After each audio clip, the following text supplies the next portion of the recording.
Anh tuột vào băng câu nơi tàu cana ăn mặn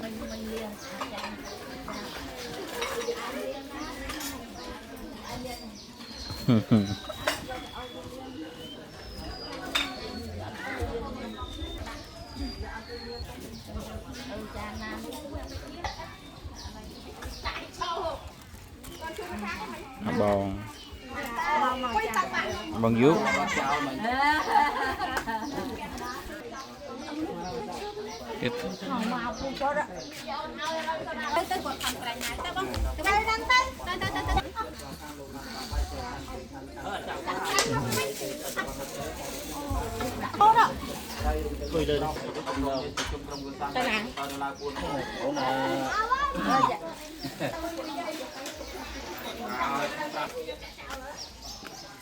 Tàu bánh hai